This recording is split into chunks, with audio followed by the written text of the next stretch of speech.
in progress. 네, 절기의 첫 번째 자료인 6월절 절기 자료의 9페이지 중반부부터 오늘 1시간 더 말씀을 나눌 겁니다. 다 못 나눴었기 때문에. 그런데 이제 이어야 되기 때문에 지난 시간에 그 6월절이라고 하는 것은 지난 범죄와 모든 허물들을 단번에 다 간과심 받은 것을 기념하는 절기다라는 걸 말씀을 드렸고, 그 6월절 절기에서 강조하는 것은 장자에 관한 문제예요. 바로와 그 애굽의 모든 왕의 장자로부터 맷돌 뒤에 있는 여종의 장자까지 또 짐승도 모든 그 첫 것 전부 다 죽였다. 그런데 피 뿌린 집안에서 6월절을 먹은 하나님의 백성들은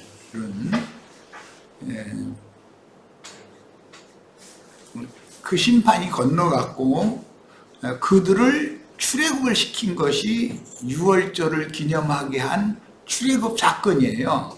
그런데 그런 기본 개념을 가지고 성경에는 장자권을 굉장히 중요하게 다룬다. 그래서 애굽의 장자, 야훼 여호와의 장자라는 말이 반복해서 나오기 때문에 당연히 이제 신앙의 출발이 6월절부터 출발하는 건데, 이것은 장자의 명분과 장자의 권리를 쟁취하는 문제와 당연히 신앙이라는 것은 관계가 되는 거예요. 그런데 이제 기성교계, 그 세상 교계에서는 그런 예수 믿으면 구원받아 천당에 간다 이런 식으로 가르치지, 영적 장자가 되어져야 된다. 하나님에게는 두 여자, 두 남자가 성경에 계속 강조돼서 나오는데, 하나님은 아내를 둘을 두고 있고, 그것은 두 아내는 혈통적인 아브라함 자손들인 이스라엘 12지파의 이스라엘 나라를 말하는 거고, 그 다음에 두 번째 더 사랑한 아내라고 하는 것은 이방인 중에서 회개하고 복음을 믿어서 아브라함의 믿음의 후사가 된 신약 교회가 주님께서 사랑하시는 아내다. 그래서 어떤 아내가 낳은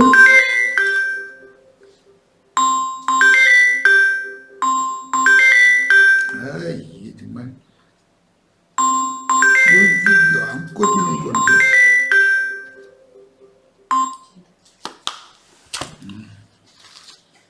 미안합니다.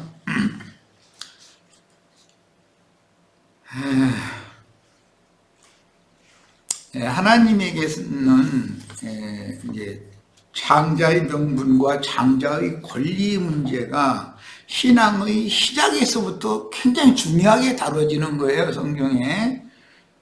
바로의 장자라는 것은 첫 아담 세계의 저주받은 땅의 장자를 상징하는 것이기 때문에 가인과 가인의 일을 행하는 자들로 결론이 나고,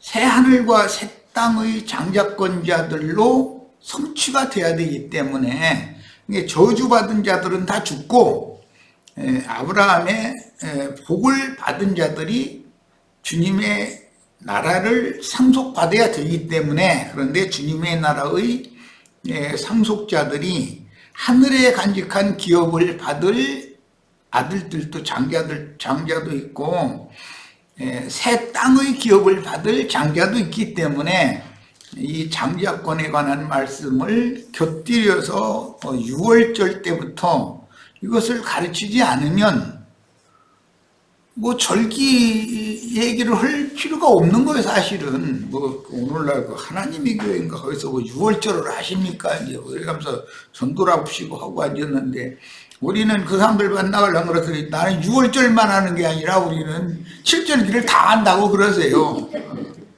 왜 6월절만 하는 얘기를 하느냐고 그래가면서 좀 그렇게 좀 하세요. 예, 예, 그런 사람들하고 대화를 만약 하게 되면 주님께는 두 아내가 있고 두 아내가 낳은 아들들이 다 두 장자인데 그것은 새 하늘의 장자도 있고 새 땅의 장자도 있다는 얘기인데 그거에 대해서 아십니까? 라고 좀 역으로 한번 질문 좀 해보세요. 왜 바로의 장자는 다 죽이고 바로의 나라에 있던 무슨 짐승들이 무슨 죄가 있다고 짐승의 그 첫 새끼까지 다 죽이고 그랬냐고, 그게 뭔 소리인지 아시겠냐고 그래 보세요. 우리 형제 자매님들은 이런 문제가 성경에서 얼마나 중요하게 다뤄지는지에 대해서 꼭 이해가 있기를 바라고, 첫 아담 세계의 장자권자들은 가인의 후예들이고 둘째 아담 세계의 장자권자들은 아벨 대신해 주신 셋의 신앙 노선에 있는 사람들을 의미하기 때문에 하나님의 장자는 왜냐하면 천지를 창조하셨고 새하늘과 새 땅을 다시 창조해서 그걸 유업으로 받을 자들을 장자의 명의하에 유업으로 받을 자들을 구원하는 이야기가 6월절부터 시작되는 구속사이기 때문에 새하늘의 유업을 받을 하나님의 영적 장자와 새 땅을 유업으로 받을 하나님의 또 새 땅의 장자들에 대해서 우리가 성경 전권의 그 장자권의 변동에 관한 말씀을 잘 먼저 기초를 놓고 들어가도록 합니다. 어제 그저께 어디까지 읽었느냐면 히브리서 12장 하늘에 기록된 장자들의 모임과 교회 거기까지 읽었었죠. 자, 오늘은 이제 계시록으로 갑니다. 계시록 12장 12절. 그러므로 하늘과 그 가운데 거하는 자들은, 여기 하늘은 히브리서에서는 참하늘 혹은 그 하늘이라고 관사를 붙였어요. 그러니까 이런 창공하늘, 아담 세계의 옛 창조 처음 하늘을 말하는 것이 아니죠. 영적 하늘을 지금 말하는 거예요. 그러므로 하늘과 그 가운데 거하는 자들은 즐거워하라. 하늘에 거하는 자가 되려면 구속을 이루시고 승천하신 자 예수 그리스도와 함께 믿음으로 하늘에 함께 앉혀진 자가 되어져야 된다는 것까지 지난 시간에 말씀 나눴었죠. 그리고 우리 형제 자매님들은 어떻게 그러면 하늘에 앉혀지느냐 했더니 믿음으로 되는 거다 그랬으니까 그리고 나랑 같이 약속했습니다 하고 그날 집회 끝냈어요. 그러니까 오늘은 이제 이어가는 거예요. 여기에서 그러니까 하늘과 그 참 하늘에 거하는 자들이 되려면 어떻게 하면 된다고요? 네, 여기하고 복음을 믿음으로나 되는 거예요. 창공 하늘로 날개 달려서 이렇게 막 날개치고 올라가도 되는 게 아니에요. 올라갈 수도 없고, 물질계의 하늘은 참 하늘에 대한 표상은 되지만 그것이 완전한 새 하늘은 아닌 거죠. 자, 그러므로 하늘과 그 가운데 거하는 자들은 즐거워하라. 그러나 땅과 바다는 화 있을진저. 이 말은 옛 창조 세계 이 세상이라고 하는 것은 화가 있다 하는 거예요. 그거는 옛 창조 세계는 물질계의 하늘도 저주가 임했어요. 하늘과 땅과 그 많은 물이라고 하는 바다 다 저주가 임한 거예요. 그 아담 세계의 모든 것들은 그거에 대해서 이해가 있기를 바라요. 그러나 땅과 바다는 화 있을진저 이는 마귀가 자기의 때가 얼마 못된 줄을 알므로 크게 분내어 너희에게 내려갔음이라 하더라. 이렇게 됐는데 바다에서 올라오는 짐승도 있지만 계시록에는 땅에서 올라오는 짐승도 있죠. 그런데 많은 물 위에 앉은 큰 음료, 그 많은 물이라는 건 이제 바다인데 많은 그 소나기 물이 모여서 한 곳에 모이면 바다라고 하기 때문에 바다는 세상을 상징한다. 그래서 이제 세상의 영에 점유되어서 세상에 사는 모든 사람들은 바다 물고기들로 이게 상징을 한 것이에요. 그리고 종교적인 율법 관념에 세뇌당한 사람들은 땅에서 올라온 짐승의 이름이나 그 이름의 표시를 손에나 이마에 받은 사람들로, 그래서 저주받은 땅, 하나님의 저주의 영이 그 이마에나 오른손에 그게 인이 지켰다는 것이죠. 그 많은 불이 앉은 큰 음녀의 7 머리는 땅의 왕족들이다 그랬는데, 그 땅의 왕족이라는 것은 거짓 선지자들을 말하는 것이기 때문에 새 땅의 왕족이 되는 것을 최소한, 우리는 뭐 하늘의 왕이 되는 것을 추구를 하지만 최소한 새 땅의 왕이 되는 걸 추구를 해야지, 이 저주받은 현세의 땅의 왕족이 되는 것, 또는 바다에서 올라온 용의 뿔들이 되는 것, 이런 것을 추구해서는 안 된다. 이것을 우리 형제 자매님들 오늘 이런 말씀을 통해서 이해가 있기를 바랍니다. 자, 그 다음에 이제 13장으로 갑니다. 6절에 짐승이 입을 벌려 하나님을 향하여 회방하되, 이 짐승은 땅에서 올라온 짐승들과 바다에서 올라온 열 붉은 새를 가진 자들을 대표하는 짐승이, 이게 적그리스도라고 그러죠. 이게 어제 우리 이제 마침 성경을 읽기를 하면서 하나님의 나라인 그 유다를 멸망시켰던 왕이 바벨론 왕 느부갓네살이라는 사람이죠. 그 사람이 그게 적그리스도단 말이에요. 그런데 하나님은 그런 사람도 쓰신다. 세상에 그런 폭군도 쓰시는 거죠. 하나님의 백성들을 징계하기 위해서. 자, 짐승이 입을 벌려 하나님을 향하여 회방하되, 그러면 다니엘서 7장에 보면 큰 바다의 대풍이 몰려서 불었고, 그 바다에서 짐승이 이렇게 올라오는 이상이 나왔죠. 그런데 그게 첫 번째 짐승은 느부갓네살을 염두에 둔 말에 썼던 거예요. 자, 그러니까 네 번째 짐승은 성경에서는 로마의 황제를 말하는 것이지만, 그때 예수님이 오신 거예요. 짐승 세계에 큰 환란의 때에 오신 거예요. 그래가지고 주님께서 짐승나라, 즉 애굽의 바로의 손아귀에 붙잡혀 있는 당신의 백성들, 당신의 영적 장자들을 불러내는 얘기잖아요. 그 예수님의 구속이고, 출애굽기에서는 그게 6월절이다, 그것부터 시작한다, 이런 말이에요. 자, 짐승이 입을 벌려 하나님을 향하여 회방하되 그의 이름과 그의 장막 곧 하늘에 거하는 자들을 회방하더라. 하나님을 회방하는 것은 하나님의 장막 하늘에 거하는 자들을 회방하는 거다, 이런 말이죠. 자, 그 말은 주님의 피로 사신 바가 되어지고 하늘에 앉혀진 자들, 영적인 복을 받은 복 있는 자들, 하늘에 거하는 자들을 회방하는 것은 곧 주님 자신을 회방하는 것이다, 그런 말이에요. 이 말은 그리스도의 몸이 교회이기 때문에 그러는 거예요. 내가 이제 가끔 전도를 하다가 아무리 미워도 김정은이가 하는 것이 믿고 마음에 안 들으면은 김정은이한테만 욕을 해라. 김정은이 부인을 들먹거릴 필요는 없다. 그러자면 전쟁하자는 얘기 믿기도 되느냐. 요즘에 뭐 우리나라 나는 그 상황이 좀 보면 안타까운 게, 그 마음에 대통령이 이제 자기들 마음에 안 들으니까 물론 그러겠지만 뭐 문제가 있는 것 같아요. 그러니까 아무래도 대통령 부인을 자꾸 들먹거리는 거예요. 그러면은 대통령의 심기를 건드리는 것이죠, 그게. 그렇게 하면 서로 원수 맺자는 거잖아요.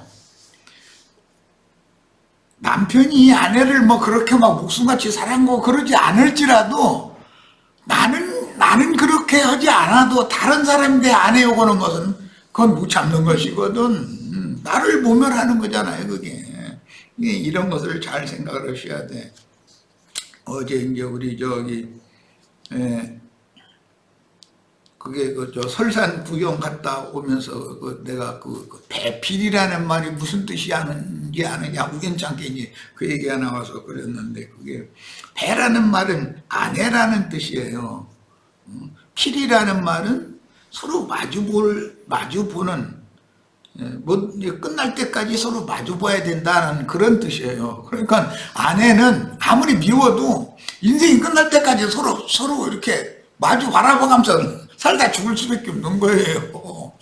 하늘이 정해놨기 때문에 그래요. 그래서 그걸 배필이라고 그러는 거예요. 이게 하나님이 두 여자를 취하셨는데, 한 여자는 신명기 21장이든가 거기 보면 미워하는 여자예요. 한 여자는 사랑하는 여자예요. 그런데 둘이 사랑하는 여자는 아들을 못 낳다가 나중에 아들을 낳아가지고 그도 장자가 있어요. 사랑하는 아들 여자도. 그런데 먼저 아들을 낳은 미워하는 여자가 장자를 먼저 뒀어. 그런 얘기가 나오죠. 그러면 장자는 둘이라는 거 아니에요, 하나님 세계에서는.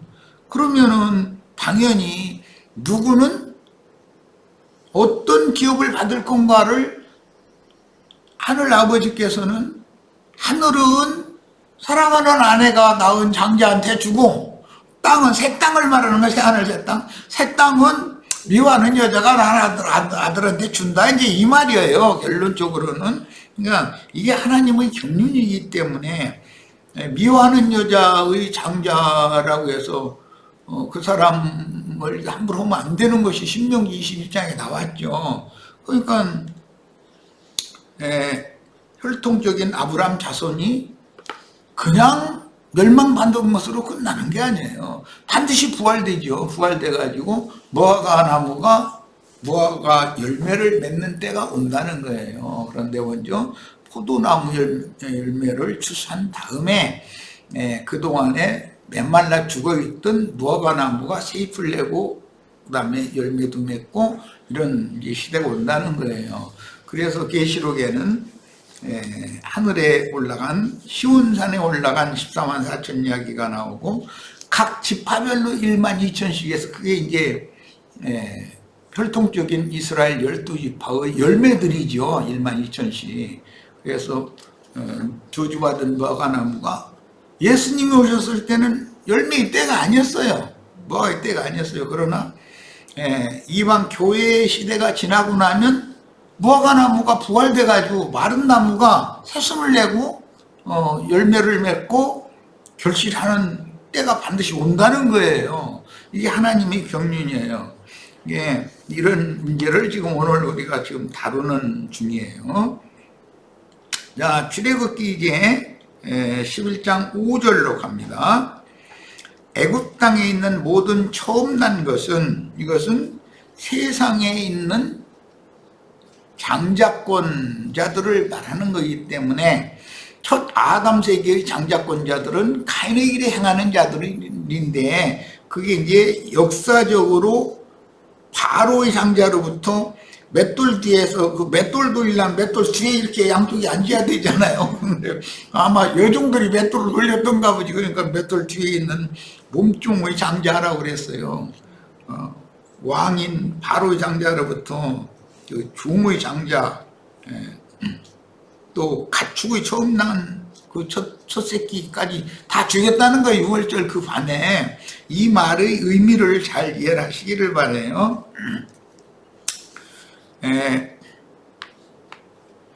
그 다음에 이번에는 출애굽기 12장 29절입니다. 밤중에 여호와께서 애굽 땅에서 모든 처음 난 것, 이 애굽 땅이라는 건 이제 세상이고 저주받은 땅인데, 이것은 첫 아담 세계의 모든 만물, 첫 것 속에 모든 그 지체, 자손들 또는 그 첫 새끼 다음에 나는 새끼들 전체가 다 포함이 되는 거예요. 이제 이스라엘은 계수를 뭘 할 때 보면 항상 장자들을 먼저 딱 계수를 하는 거예요. 그렇게 하는 계수법 때문에 이렇게 기록이 된 거예요.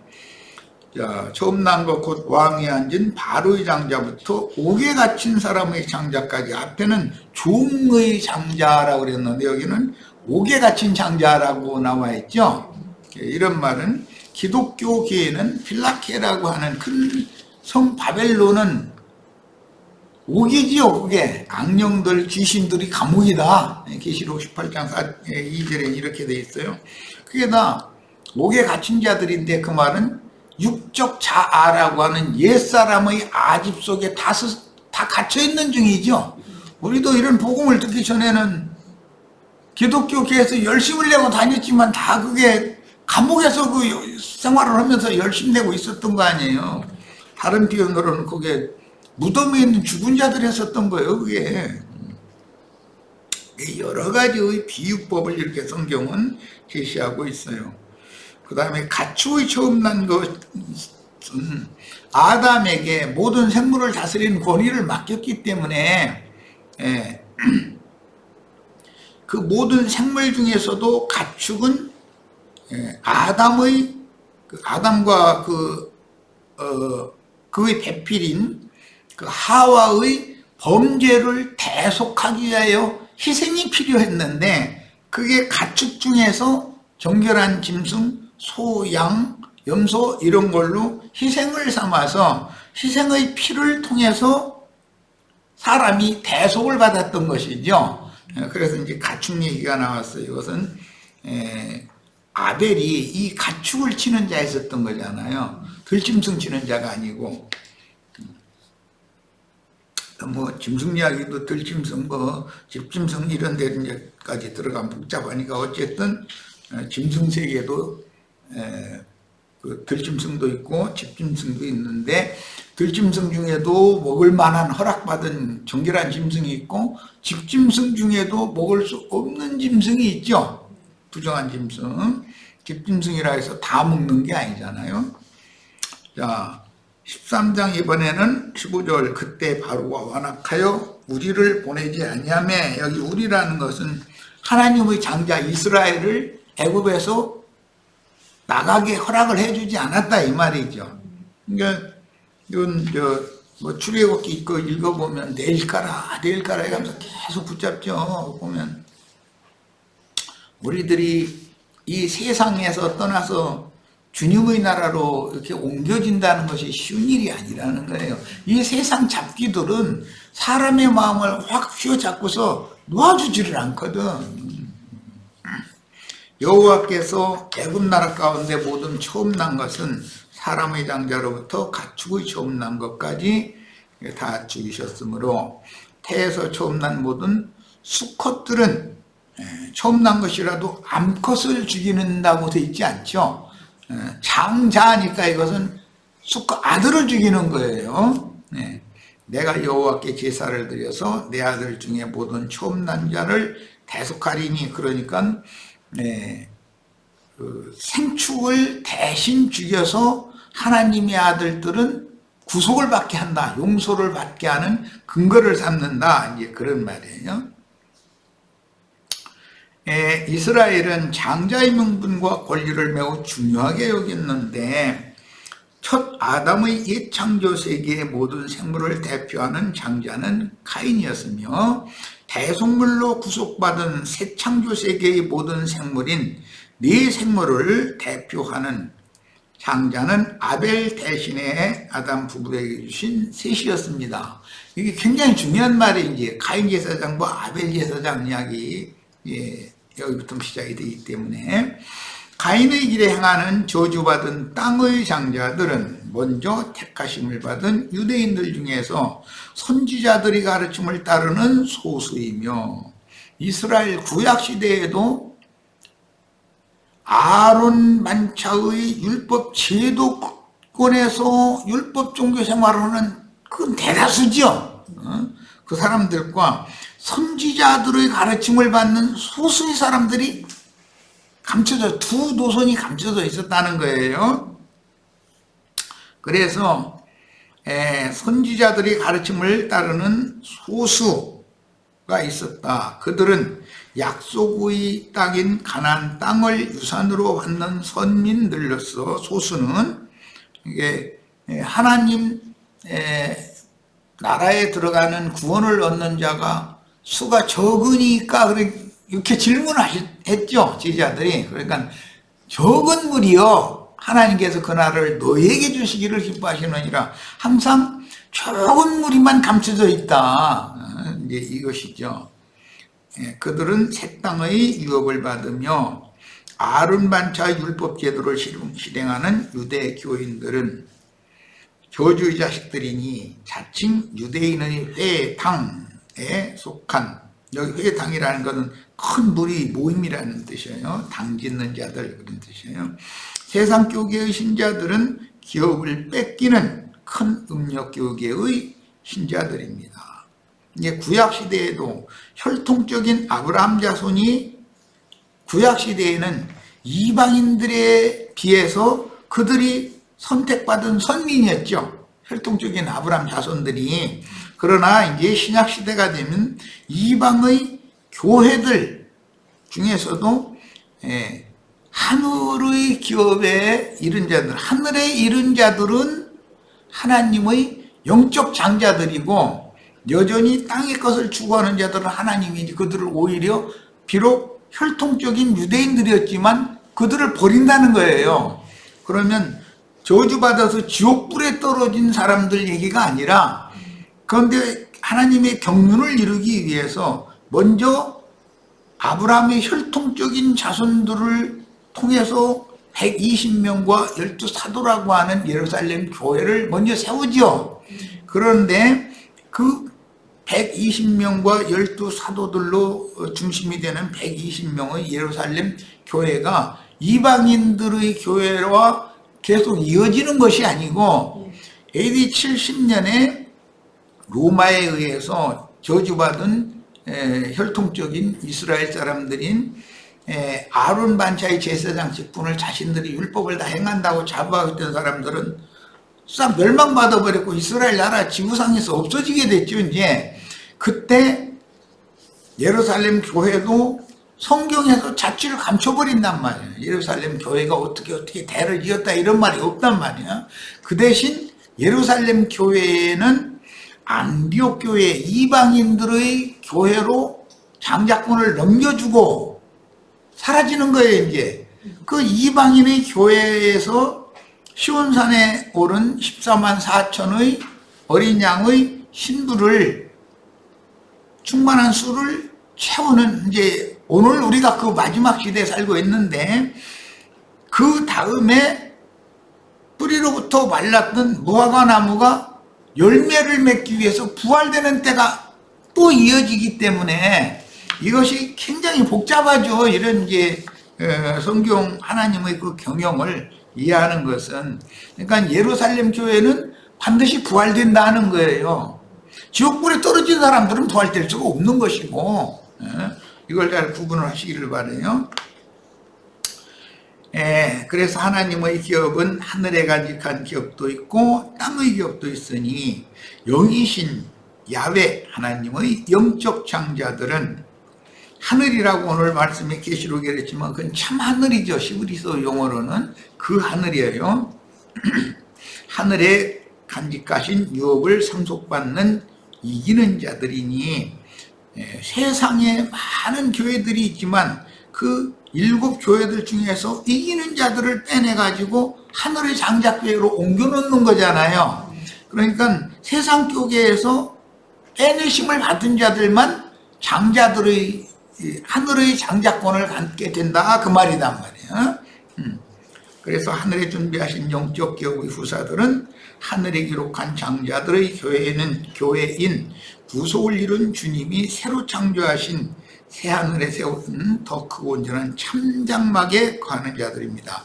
계시록의 그 짐승이 이 참장막, 하나님의 장막, 하늘에 거하는 자들을 해방했다는 거잖아요. 옛 창조의 저주받은 땅의 왕족들인 큰 음녀의 7머리들, 곧 발람과 니굴라 당에게 붙은 세상 교계에 끝내 남아서 하나님은 매 세대에 내 백성은 그녀에게서 거기서 나오라라고 계속 부르기 위해서 나팔 부는 종들을 보내죠. 매 세대마다. 그런데 고집을 부리고 나는 이 세상 교회가 너무 좋으니까 여기가 그냥 남아있을 거라고 계속 그러면 하나님도 어떻게 억제할 수는 없는 거잖아요. 야, 이제 그래서 끝내 세상 교계에 남아서 이 세상을 떠난다면 그들은 하나님의 저주가 집행되어 영영한 불못 심판을 피할 수 없으므로 나온 자들만 구원이죠. 그들만 남은 자가 되는 거니까 주님께서는 모든 세대마다 증인들을 보내어 자기 백성을 불러내어 뱀의 낯을 피하여 양육하시며 적은 무리들은 이렇게 드러난 세상의 큰 예배당, 성당 이런 데 모이는 큰 종교 집단이 아니라는 것이죠. 감춰진 무리지. 뱀의 낯을 피하여 양육하시며 거두어 가셔서 이 거두어 가신 자들은 히브리서 12장에 보면 너희가 이른 것은 시온산과 하늘의 예루살렘이 이르렀다 이랬죠. 그런데 그 오바댜서 1장 그 15절 17절 사이에 보면은 주님이 다시 오셔서 야곱 족속의 모든 지난 죄들을 다시 그것을 없는 것 같이 덮어주시고 회복할 때가 있는데 어디에서 오신다고 되어 있냐면 시온에서 오신다고 되어 있어요. 그러니까 그 시온에서 오신다라는 말은 계시록 14장 1절로 그 5절에 보면 어린 양이 시온산에 서 계시고 14만 4천이 어린 양 앞에 올라갔다 이렇게 돼 있으니까 그 사람들을 통해서 오는 세상이 온다 이 말이겠죠. 자, 그래서 시온산에 오른 14만 4천을 통해서 오는 세상에 주님이 오는 세상으로 다시 오셔서 무화과 나무의 때를 회복하는 거예요. 이제 이방인의 때가 실제는 무화과 나무가 에덴 동산에 맨 먼저 무화과 나무가 나오죠. 그런데 무화과 나무는 예수님이 오셔서 저주해 버렸잖아요. 열매의 때가 아닌데. 그리고 포도나무의 때로 이제 옮겨진 거예요. 그랬다가 포도 추수가 끝나고 나면 무화과 나무가 부활돼 가지고 이제 열매를 맺는 때가 온다 이 말이에요. 그러니까 이런 것이 굉장히 복잡한 거예요. 장자권 문제를 다루는 게. 출애굽할 때 야훼의 장자들은 결국 하늘에 기록한 장자들의 총회에 가입한 후사들이 되어 새하늘에 준비하신 영원한 유업인 거룩한 성 예루살렘에 들어갈 권세를 얻은 자들을 통해서 영세에도 성밖의 만국을 생명의 빛을 발하는 제사장들과 왕들을 통해서 세세토록 다스립니다. 큰 음녀, 많은 물이 앉은 큰 음녀의 일곱 머리들인 땅의 왕족들이 되는 것은 오늘날 현세의 세속교계의 왕족이잖아요. 땅의 왕족들이잖아요. 그런데 바다의 왕족들은 현세 세상 나라의 정치적인 그건 이제 왕족이니까 뭐 그건 아무나 할 수 있는 일이고, 그런데 땅의 짐승들이 곧 음녀의 일곱 머리들이라 해요. 그런데 그 음녀와 일곱 머리들을 심판해버리고,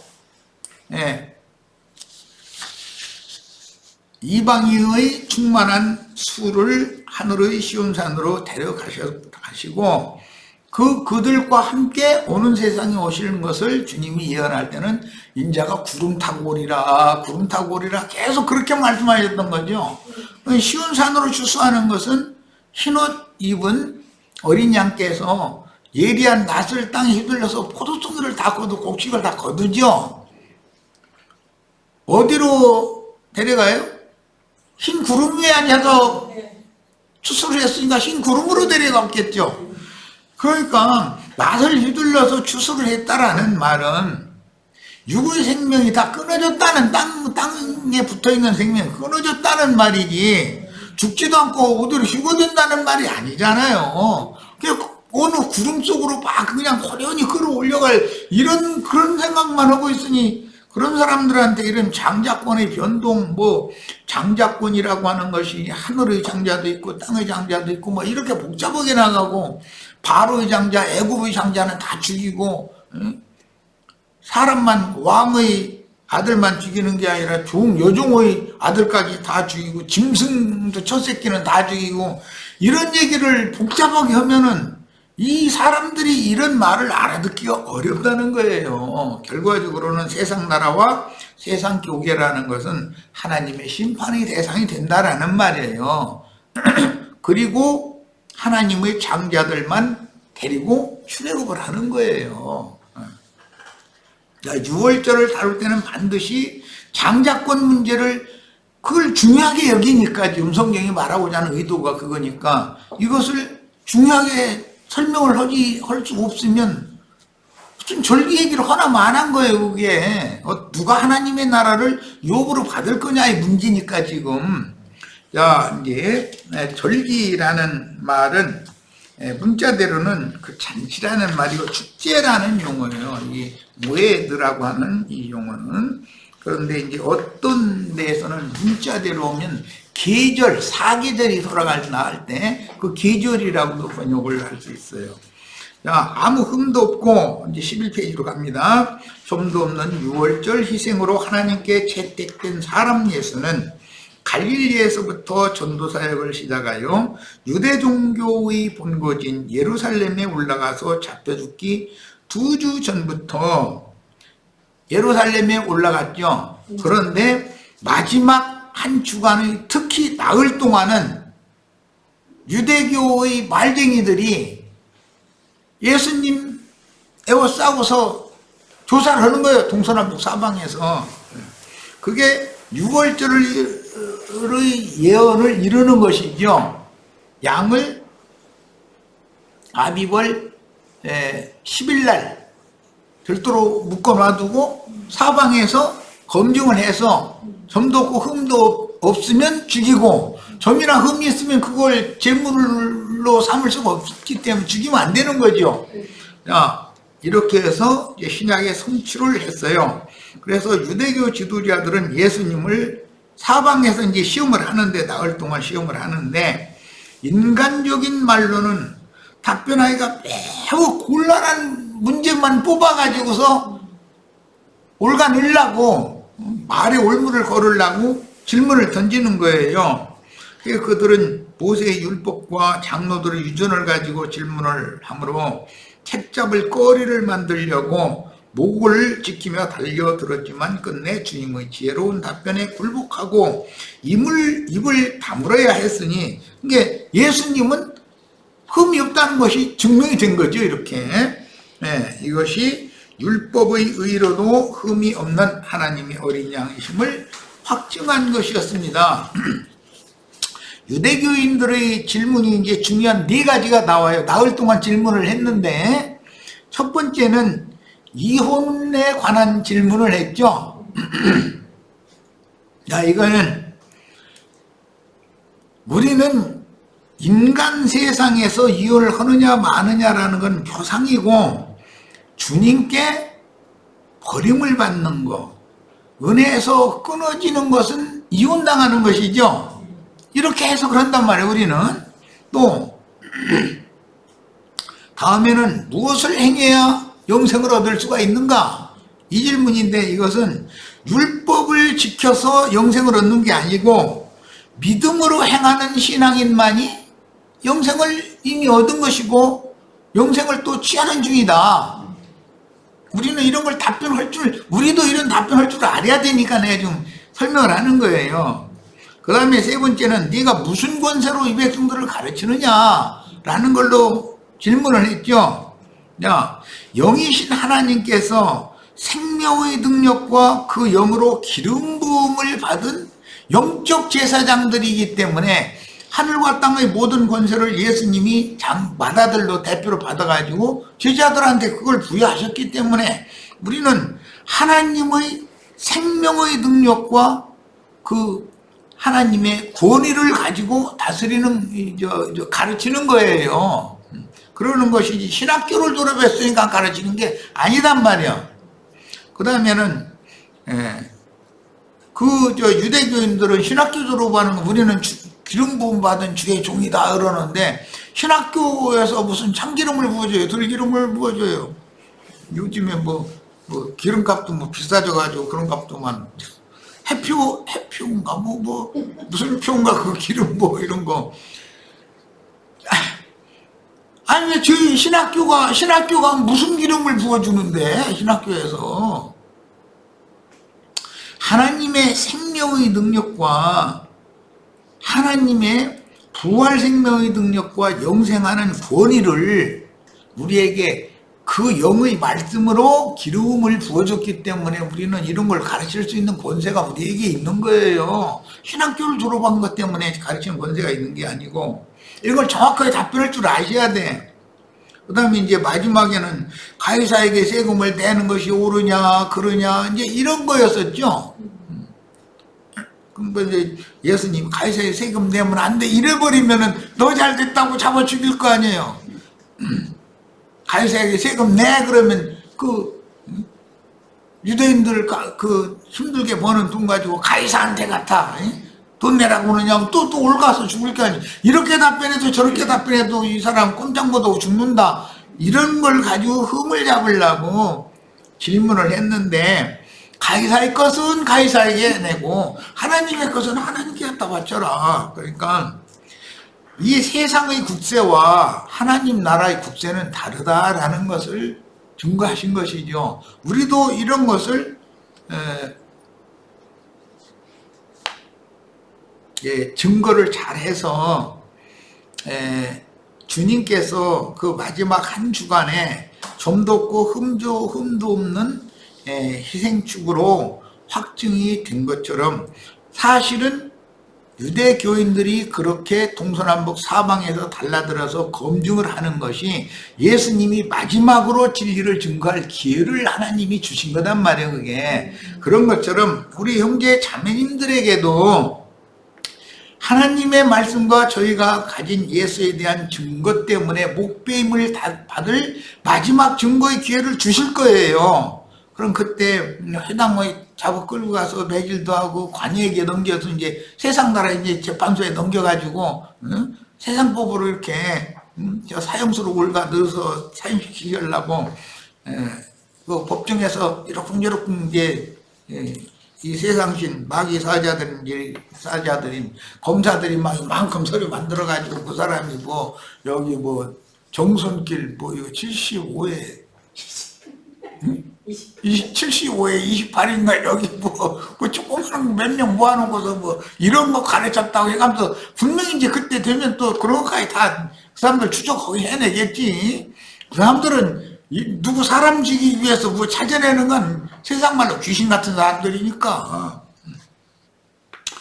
그렇게 해가지고 박해를 하면 내가 이제 떠날 때가 됐다라는 뜻이니까 그때 오히려 증거의 기회가 되리라. 그러므로 너희는 무엇을 어떻게 말할까 미리 연구할 필요가 없다.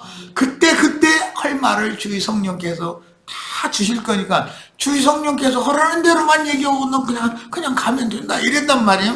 우리 다 지금 내가 하는 말을 잘 이해를 잘 하시면 예수님이 앞에서 표적으로 그런 일을 당하신 것은 계시록에서는 마지막 증인들이 그것을 이루어야 하나님의 뜻이 또 성취가 되니까 이런 양면을 잘 이해하시기를 바라요.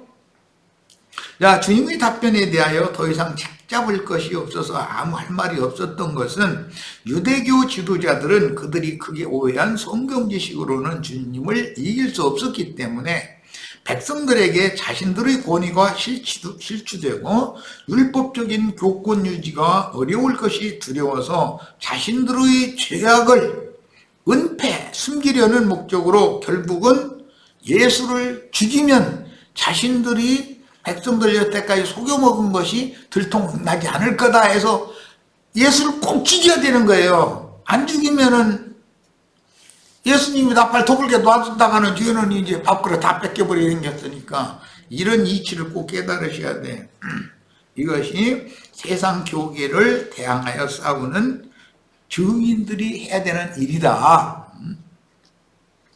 자, 성경을 응하게 하려고 6월절 절기를 지키러 모인 유대인들은 의문의 율법 지식대로 성경을 잘 아는 유대교 지도자들의 사주를 받아서 밀란의 주동자로 로마 정부가 잡아서 사형수로 정해진 바라바라는 사람이 갇혀 있었죠. 빌라도 있고 감옥에. 야, 그러면 어차피 죽일 자니까 이 사람은 죽일 제목을 난 못 찾겠다. 그러니까 어차피 죽일 자이니 바라바를 죽이고 이 사람이랑 풀어주자. 아니라고. 바라바는 놔주고 그 예수는 죽여야 된다고. 이래서 아무리 조사를 해봐도 죽일 제목이 없는데 어떻게 죽이냐 그랬더니 이제 소요를 일으키는 거예요. 이제 막 다 머리에 뛰들르고 막 팻말 흔들고 이러니까는 이게 자기 그 종독으로서 마땅히 해야 되는 그게 만약에 밀란이 일어나면은 이게 황제로 봐서는 제일 큰 문제인 거거든. 그러니까 밀란을 수습하지 못했다면 총독 목을 탁 쳐버리고 다른 사람 보내버릴 거 아니야. 그러니까 아이 그래 그럼 아이 너희 맘대로 해서 이렇게 내줬다는 거예요. 다 우리도 당연히 이런 방식으로 죽을 거다라는 것도 다 마음에 단단히 준비를 하고 계시기를 바랍니다.